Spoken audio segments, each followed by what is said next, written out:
ਦੇ ਵਿੱਚ ਇੰਨਾ ਕੁ ਮਸਲਾ ਬਣੇ ਨਾ ਪੋਟੇ ਜੀ ਨਾਲ ਤੇ ਸਾਡੀ ਆਵਾਮ ਦਾ ਦਿਨ ਹੁੰਦਾ ਕਿ ਪੂਰੀ ਬਾਂਹ ਚਾੜ ਦੇ। ਇਹ ਪੋਟੇ ਜੀ ਦੀ ਭੀੜ ਜਿਹੜੀ ਹੈ ਨਾ ਉਹਦੇ ਨਾਲ ਬਾਂਹ ਚਾੜ ਦੇ ਜੀ।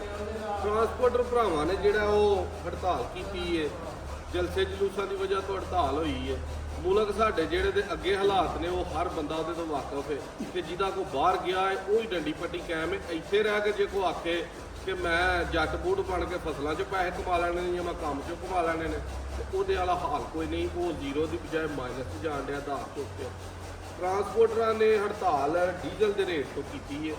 ਗੌਰਮੈਂਟ ਨੂੰ ਚਾਹੀਦਾ ਕਿ ਇਹਦੇ 'ਤੇ ਐਕਸ਼ਨ ਲੈ ਕੇ ਉਹਨਾਂ ਨੇ ਘਟਾਉਣਾ ਹੈ ਜਾਂ ਵਧਾਉਣਾ ਹੈ ਜਾਂ ਨਹੀਂ ਘਟਾਉਣਾ, ਜਾਂ ਉਹਨਾਂ ਨੂੰ ਮੈਨੇਜ ਕਰਨ ਜਿਵੇਂ ਵੀ ਉਹਨਾਂ ਨੂੰ ਮਨਾਉਣਾ ਹੈ ਜਾਂ ਜਿਹੜੀ ਕੋ ਉਹਨਾਂ ਨੂੰ ਸਹੂਲਤ ਦੇਣੀ ਹੈ ਉਸ ਹਿਸਾਬ ਦੇ ਨਾਲ ਉਹਨਾਂ ਨੂੰ ਮੈਨੇਜ ਕਰਕੇ ਚੱਲਣ ਤੇ ਕਮ ਅਜ਼ ਕਮ ਇਹ ਹੜਤਾਲ ਮੁੱਕੇ। ਜਿਹੜਾ ਕਿਰਾਇਆ ਅੱਗੇ ਲਾਹੌਰ ਦਾ 10-12 ਹਜ਼ਾਰ 'ਚ ਵਾਪਸੀ ਦੀ ਗੱਡੀ ਲਵਾਈ ਦੀ ਸੀ, ਹੁਣ 25,000 'ਚ ਵੀ ਤਰਲੇ ਪਾ ਕੇ ਨਹੀਂ ਲੱਗਣ ਦੀ। ਫੈਸਲਾਬਾਦ ਦੀ 15-16 ਹਜ਼ਾਰ 'ਚ ਲਵਾਈ ਦੀ ਸੀ, ਉਹ 40,000 'ਚ ਨਹੀਂ ਲੱਗਣ ਦੀ। ਹਰ ਬੰਦਾ ਕਹਿਣ ਡਿਆ ਯਾਰ ਰਾਹ 'ਚ ਡਾਕੇ ਮਾਰ ਕਟਾਈ ਸ਼ੁਰੂ ਕਰ ਦਿੰਦੇ ਨੇ, ਗੱਡੀ ਘਾਟ ਦਿੰਦੇ ਨੇ, ਇਹ ਕਰ ਦਿੰਦੇ ਨੇ, ਉਹ ਕਰ ਦਿੰਦੇ ਨੇ। ਇਸ ਚੀਜ਼ ਵੱਲੋਂ ਜਿਹੜਾ ਸਾਨੂੰ ਗੌਰ ਕਰਨਾ ਚਾਹੀਦਾ। ਇਹ ਸਾਡੇ ਰਾਣਾ ਸਾਹਿਬ ਆਏ ਨੇ, ਸਮੁੰਦਰੀ ਕਿਹੜਾ ਪਿੰਡ ਹੈ ਜੀ ਆਪਣਾ? 390 ਛੋਟਾ 390 ਛੋਟੇ ਤੋਂ ਆਏ ਨੇ। ਇਹਨਾਂ ਦੇ ਵੱਡੇ ਭਾਈ ਨੇ, ਇਹ ਬਜ਼ੁਰਗ ਸਾਡੇ ਆਏ ਨੇ, ਬਿਲਾਲ ਭਾਈ ਨੇ ਲਾਹੌਰ ਤੋਂ। ਉਹਨਾਂ ਨੇ ਇਹਨਾਂ ਬਜ਼ੁਰਗਾਂ ਨੂੰ ਤੇ ਇਹਨਾਂ ਦੇ ਬੇਟੇ ਨੂੰ ਭੇਜਿਆ। ਜੋੜਾ ਮੱਝਾਂ ਦਾ ਇਹਨਾਂ ਨੂੰ ਦਿੱਤਾ ਤੇ ਰਾਣਾ ਸਾਹਿਬ ਨੇ ਕਮਾਈ ਦਿੱਤੀ ਹੈ। ਕੈਸਾ ਲੱਗਾ ਰਾਣਾ ਸਾਹਿਬ ਆ ਕੇ ਤੇ ਨਿਰਾ ਵੀਡੀਓ ਹੀ ਵੇਂਦੇ ਰਹੇ, ਉਹ ਗੱਲਾਂ ਆ ਕੇ ਕਿਵੇਂ ਦਾ ਪਾਇਆ? ਚਲੋ ਭਾਈ ਨਾਜ਼ਰ ਗੁਜ਼ਾਰਿਸ਼ ਇਹ ਹੈ ਤੁਸੀਂ ਉਹ ਵੀਡੀਓ ਖਿਆਲਾਤ ਉਹ ਜਿਹੜੇ ਸੱਚ ਤੇ ਮਬਨੀ ਔਰ ਉਹ ਬਿਆਨ ਕੀਤੀ ਜੀ। ਇਮਾਨਦਾਰੀ ਦੀ ਗੱਲ ਆ। ਅਸੀਂ ਅੱਜ ਮਤਲਬ ਕਿ 12-1 ਵਜੇ ਜੇ ਹੋਏ ਮੈਨੂੰ ਤੁਹਾਡੀ ਗੱਲ, ਤੁਹਾਡਾ ਰਹਿਣ ਸਹਿਣ, ਤੁਹਾਡਾ ਖਾਣ ਪੀਣ, ਤੁਹਾਡੀ ਆਨਰ ਮਹਿਮਾਨ ਦੀ ਇੱਜ਼ਤ ਔਰ ਗੱਲ 'ਚ ਮੈਨੂੰ ਵਜ਼ਨ ਮਹਿਸੂਸ ਹੋਇਆ। ਬਾਕੀ ਅੱਲਾ ਦੀ ਜ਼ਾਤ, ਸਾਡੀਆਂ ਦੁਆਵਾਂ ਨੇ, ਅੱਲਾ ਦੀ ਜ਼ਾਤ ਤੁਹਾਨੂੰ ਦਿਨ ਦੁਗਣੀ ਰਾਤ ਦੁਗਣੀ ਤਰੱਕੀ ਦੇ। ਤੁਹਾਡੇ ਵਰਗੇ ਚਾਚਿਆਂ ਬਾਬੇ ਮੈਂ ਬੜਾ ਈਜ਼ੀ, ਯਾਨੀ ਜਿਸ ਤਰ੍ਹਾਂ ਮੈਂ ਘਰ ਆਪਣੇ ਡੇਰੇ 'ਤੇ ਬੈਠਾ, ਡੇਰੇ 'ਤੇ ਮੈਂ ਖਾ ਪੀ ਰਿਹਾ, ਉਹ ਇਸੇ ਤਰ੍ਹਾਂ ਫੀਲ ਕਰਕੇ ਮੈਂ ਜਾ ਰਿਹਾ। ਇਹਨਾਂ ਦੀ ਗੱਲ 'ਚ ਵੀ ਮੈਨੂੰ ਬੜਾ ਵਜ਼ਨ ਲੱਗਿਆ। ਇਹਨਾਂ ਦੀ ਵੀਡੀਓ ਦੇਖ ਕੇ ਮੈਂ ਇੰਨਾ ਸਫ਼ਰ ਕਰਕੇ ਸਮੁੰਦਰੀ ਤੋਂ ਇੱਥੇ ਤੱਕ ਬਹੁਤ ਸ਼ੁਕਰੀਆ। ਜਿਹੜਾ ਸਾਡੇ ਸਮੁੰਦਰੀ ਵਾਲੇ ਵਪਾਰੀ ਆ ਨਾ, ਇਹ ਵੀ ਸੁਣ ਲੈਣ। ਮੈਨੂੰ ਕਹਿੰਦਾ ਵੀ ਜਾਈ ਨਾ ਉੱਥੇ। ਮੈਂ ਆਇਆ ਤੇ ਮੱਝ ਵੀ ਬੜੇ ਹਜ਼ਾਰ ਨਾਲ ਲਈ ਆ ਤੇ ਚੰਗੀ ਲਈ ਆ ਨਸਲ ਦੀ। ਇੱਥੋਂ ਬੇਨਸਲੀਆਂ ਬਥੇਰੀਆਂ ਲੈ ਕੇ ਬੰਨੀਆਂ ਹੋਈਆਂ। ਉਹ ਹੁਣ ਕੋਈ ਗੱਲਬਾਤ ਸਿੱਧੀ ਹੋਈ ਆ ਤੇ ਲੈ ਖੈਰ ਰੱਖੇ, ਹੁਣ ਮੈਨੂੰ ਜਾ ਕੇ ਆਉਣ ਦੀ ਲੋੜ ਨਹੀਂ ਪੈਣੀ। ਟੈਲੀਫੋਨ ਕਰਿਆ ਕਰਾਂਗੇ, ਮੱਝ ਭੇਜ ਦਿਆ ਕਰੂਗਾ। ਤੇ ਜਿਹੜੀ ਇੱਥੇ ਆਉਣ ਵਾਲੀ ਗੱਲ ਆ ਨਾ, ਇੱਥੇ ਸਮਝ ਲਓ ਬੰਦਾ ਆਪਣੇ ਘਰ 'ਚ ਹੀ ਆਇਆ ਹੋਇਆ। ਅੱਛਾ ਜੀ। ਸਭ ਤੋਂ ਵੱਡੀ ਗੱਲ ਤਾਂ ਕੁੜੀ ਹਵਾ ਪਾਣੀ ਇੰਨਾ ਠੰਡਾ, ਅਸੀਂ ਤਾਂ ਦੋਵੇਂ ਭਰਾ ਸਵੇਰ ਦੇ ਨਹਾਈ ਜਾਂਦੇ ਇਮਾਨਦਾਰ ਦੀ ਗੱਲ ਆ। ਇੰਨਾ ਸਵਾਦ ਆਇਆ ਨਾ ਨਹਾਉਣ ਦਾ। ਤੇ ਘਰ ਮੰਗੋ ਮੇਰਾ ਮਤਲਬ ਖਾਣ ਪੀਣ, ਚਾਹ ਸ਼ਾਹ ਸਭ ਕੁਝ ਅੱਲਾ ਨੇ ਦਿੱਤਾ ਹੋਇਆ ਇੱਥੇ। ਸਾਡੀਆਂ ਵੀ ਦੁਆ ਅੱਲਾ ਦੀ ਚਾਚਾ ਜੀ ਲਾਹੌਰੋਂ ਆਏ ਹੋ, ਕੋਈ ਦਿਲ ਰਾਜ਼ੀ ਹੋਇਆ? ਮਾਸ਼ਾਅੱਲਾ ਜੀ, ਬਹੁਤ ਖੁਸ਼ ਅਸੀਂ ਹੋਏ ਹਾਂ, ਬਹੁਤ ਰਾਜ਼ੀ। ਸਾਡੇ ਕੋਲ ਇੱਕ ਹੀ ਮਸਲਾ ਹੁੰਦਾ ਕਿ ਮੱਝਾਂ ਇਕੱਠੀਆਂ 15-20 ਵੱਜੀਆਂ ਹੁੰਦੀਆਂ, ਬੰਦੇ ਪਰੇਸ਼ਾਨ ਹੋ ਜਾਂਦੇ ਨੇ ਕਿਹੜੀ ਲਈਏ ਤੇ ਕਿਹੜੀ ਨਾ। ਚੰਗੀ ਤੋਂ ਚੰਗੀ ਮੱਝ ਇੰਜ ਹੁੰਦਾ ਕਿ ਨਹੀਂ? ਦੂਸਰੀ ਭੁੱਲਦੀ ਹੈ, ਦੂਸਰੀ ਥਲੇ ਗਈ, ਤੀਸਰੀ ਉਹ ਗੰਨੇ ਵਾਲੀ ਮਿਸਾਲ ਹੈ ਨਾ। ਚੰਗੀ ਤੋਂ ਚੰਗੀ ਮੱਝ ਲੱਭਦੀ ਆ ਜੀ। ਤੇ ਤੁਸੀਂ ਆ ਜਿੱਥੇ ਗਰਾਦਰੀ ਵਾਲੇ ਉੱਥੇ ਬਾਹਰ ਚੋਂ ਮੱਝਾਂ ਲਓਗੇ ਨਗਦ ਪੈਸੇ ਦੀਆਂ, ਇੱਥੇ ਜੀ ਧਾਰ ਲਿਆ ਕੇ ਲੋਕਾਂ ਨੂੰ ਮੜਦੇ ਆ। ਹੁਣ ਮੈਂ ਤੁਹਾਡਾ ਸਾਰਿਆਂ ਦਾ ਨਾਂ ਲਵਾਂ, ਤੁਹਾਨੂੰ ਪਤਾ ਲੱਗ ਜਾਵੇ ਜਿਹੜੇ ਉਹ ਨਾ ਰਾਣਾ ਤੂੰ ਨਾ ਜਾਈ ਉੱਥੇ, ਵੱਧ ਜਾਏਗਾ ਉੱਥੇ ਮਹਿੰਗਾ ਪੈਣਾ ਜੀ, ਫਲਾਨਾ ਪੈਣਾ। ਲੇਕਿਨ ਮੱਝ ਦਾ ਮੁੱਲ ਰੱਖਿਆ ਕੁੱਥ ਢੱਕਦੇ ਆ ਬੰਦੇ। ਲੇਕਿਨ ਮੱਝ ਦਾ ਮੁੱਲ ਜਿਹੜਾ ਨਾ ਉਹ ਮੱਝ ਤੇ ਹੀ ਪੈਂਦਾ। ਬਿਲਕੁਲ। ਇਹ ਜਿਹੜੀਆਂ ਹੁਣ ਮੇਰਾ ਨਸਲਾਂ ਦੀਆਂ ਮੱਝਾਂ ਉਹਨਾਂ ਦੇ ਪੈਸੇ ਪੈਂਦੇ ਆ। ਉਹਦਾ ਮਤਲਬ ਮੈਂ ਇਹ ਨਹੀਂ ਕਹਿ ਸਕਦਾ ਕਿ ਜੀ ਮੈਂ ਮਤਲਬ ਮੈਂ ਗੱਡੀ ਦਾ ਤੇਲ ਜਾਂ ਜੇ ਉਹ ਤੋਂ ਮੈਂ ਹਾਸਲ ਬਹੁਤ ਕੁਝ ਕੀਤਾ, ਇਹਦੇ 'ਚ ਕੋਈ ਸ਼ੱਕ ਨਹੀਂ। ਹਯਾ ਦੀ ਇਹ ਗੱਲ ਆ, ਇਸ ਬੰਦੇ ਦੀ ਜ਼ੁਬਾਨ ਤੇ ਇਹਨੇ ਮੈਨੂੰ ਕਿਹਾ ਕਿ ਚਾਚਾ ਤੇਰੇ ਕੋਲ ਇੱਕ 100 ਰੁਪਇਆ ਵੀ ਮੁਨਾਫਾ ਨਹੀਂ ਲਿਆ। ਵਾਕਈ ਨਹੀਂ ਲਿਆ।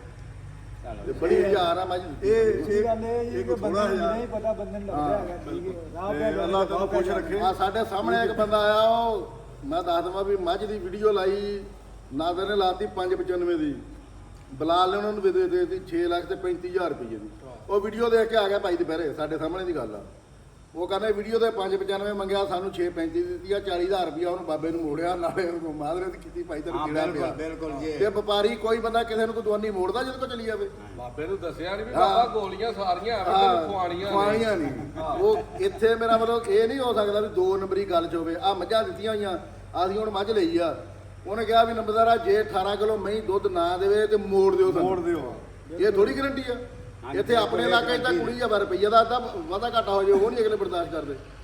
ਉਹ ਇਸ ਕਰਕੇ ਇੱਥੇ ਜਿਹੜੀ ਗੱਲਬਾਤ ਆ ਨਾ ਉਹ ਪੂਰੀ ਆ ਜਿਹੜੀ ਨਹੀਂ, ਜਿਹਨੂੰ ਬੰਦਾ ਨਾਦਰ ਗੱਲਬਾਤ ਬੇਟਾ, ਕਹਿੰਦਾ। ਮੇਰਾ ਖਿਆਲ ਆ, ਮੈਨੂੰ ਯਕੀਨ ਆ ਕਿ ਤੇਰੇ ਇਸ ਤਰਬੀਅਤ, ਤੇਰੀ ਇਸ ਪਰਵਰਿਸ਼ ਅੱਛੀ, ਉਹਦੀ ਵਜ੍ਹਾ ਨਾਲ ਅੱਲਾ ਦੇ ਰੰਗ ਨੇ ਤੇਰੇ ਤੇ। ਇਹ ਮਾਂ-ਬਾਪ ਦੀਆਂ ਦੁਆਵਾਂ ਨੇ, ਹਾਂ। ਉਹਨਾਂ ਦੀਆਂ ਮਿਹਨਤਾਂ ਨੇ, ਮਾਸ਼ਾਅੱਲਾ। ਤੁਹਾਡੇ ਵਰਗੇ ਚਾਚਿਆਂ ਬਾਬਿਆਂ ਦਾ ਸਾਥ ਹੈ, ਮੁਹੱਬਤ ਹੈ, ਸ਼ਫਕਤ ਹੈ। ਨਹੀਂ ਇਨਸ਼ਾਅੱਲਾ। ਆ ਤਾਂ ਬੇਬੇ ਦੀ ਦੁਪਹਿਰ ਦੇ ਆਏ ਆ ਇਦਾਂ ਹੀ ਆ ਵੀ ਤਾਂ ਘਰ 'ਚ ਬੈਠੇ ਆ। ਤੇ ਜਿਹੜੇ ਦੋਸਤ ਥੋੜਾ ਜਿਹਾ ਪੈਟਰੋਲ 4 ਰੁਪਏ ਮਹਿੰਗਾ ਹੋਣਾ ਕਿਰਾਇਆ 5000 ਵਧਾ ਦਿੰਦੇ ਨੇ, ਠੀਕ ਹੈ ਡਾਲਿਆਂ ਦੇ, ਜਾਂ ਥੋੜਾ ਜਿਹਾ ਜਿਹੜੀ ਉਹ ਪਾੜ ਕੇ ਗਲ 'ਚ ਪੈ ਕੇ ਹੜਤਾਲਾਂ ਕਰ ਦਿਓ, ਬੰਦ ਕਰ ਦਿਓ, ਠੀਕ ਹੈ ਆਪਣੇ ਮਾਮਲਾਤ ਕਰੋ। ਲੇਕਿਨ ਸਾਡੇ ਮੁਲਕ ਦਾ ਤੇ ਅੱਗੇ ਬੇੜਾ ਡੁੱਬਿਆ ਪਿਆ ਹੈ। ਜੈਲ ਇਹਨੂੰ ਬਰੋਚ ਚਲਾਉਣਾ ਲਾਉਣਾ ਚਾਹੀਦਾ, ਇਹਨੂੰ ਗਾਂਹ ਵਧਾਉਣਾ ਚਾਹੀਦਾ, ਬਜਾਏ ਇਹਦੇ ਵੀ ਜਿਹੜਾ ਗਰੀਬ ਕੋ ਡਾਲੇ ਵਾਲਾ ਜਾ ਕੇ ਆਪਣੀ ਕੋ ਦਿਹਾੜੀ 2-4 ਬਚਾਣ ਡਿਆ ਉਹਨੂੰ ਵੀ ਬਲਾਕ ਕਰ ਦਿਓ ਵੀ ਤੂੰ ਵੀ ਨਹੀਂ ਕਿਤੇ ਜਾ ਸਕਦਾ, ਤੂੰ ਵੀ ਇੱਥੇ ਦਾ ਇੱਥੇ ਹੀ ਰਹਿਣਾ।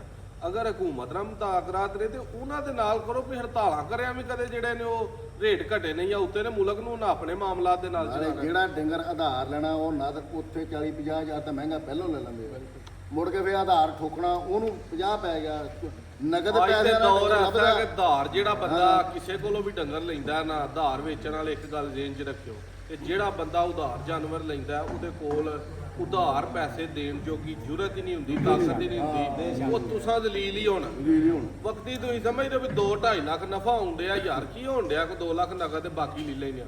ਲੇਕਿਨ ਉਹ ਸਾਰੇ ਤੁਸੀਂ ਡਿਪਰੈਸ਼ਨ, ਸ਼ੂਗਰ, ਬਲੱਡ ਉਹ ਪ੍ਰੈਸ਼ਰ, ਮੇਰਾ ਮੁਸੀਬਤ ਖਾਨਾ। ਉਹ ਸਾਰੀਆਂ ਮੁਸੀਬਤਾਂ 'ਚ ਆਪਣੇ ਆਪ ਨੂੰ ਝੋਕ ਰਹੇ ਹੋ। ਮਾਲ ਇਹਨਾਂ ਸਾਡੇ ਦਾ ਇਲਾਕੇ ਵਾਲਿਆਂ ਨੂੰ ਪਤਾ ਨਾ ਸਾਰਿਆਂ ਨੂੰ ਵੀ ਰਾਣਾ ਡੰਗਰ ਨਗਦ ਲੈਂਦਾ, ਕਦੀ ਚਵਾਨੀ ਦਾ ਅਸੀਂ ਆਧਾਰ ਨਹੀਂ ਕੀਤਾ, ਤੇ ਸਾਰੇ ਕਹਿੰਦੇ ਆ ਉਹ ਮੇਰੇ ਕੋ ਖੜੀ ਆ, ਮੇਰੇ ਕੋ ਖੜੀ ਆ, ਮੇਰੇ ਕੋ ਲੈ ਲਾ।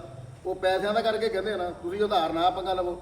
ਆ ਸਾਡੇ ਸਮੁੰਦਰੀ ਵਾਲੇ ਜਿੰਨੇ ਆ ਨਾ ਡੰਗਰ ਆਧਾਰ ਖਰੀਦੋ। ਸਮੁੰਦਰੀ ਦੀ ਮੱਝ ਕਿਵੇਂ ਦੀ ਇਹ ਗੱਲ ਦੱਸੋ। ਮੱਝਾਂ ਨੂੰ ਤੁਹਾਨੂੰ ਕੀ ਦੱਸਾਂ, ਉਹ ਮੱਝ ਸਮਝਣਾ ਤੇਰੇ ਮੇਰੇ ਵਰਗੀ ਆ।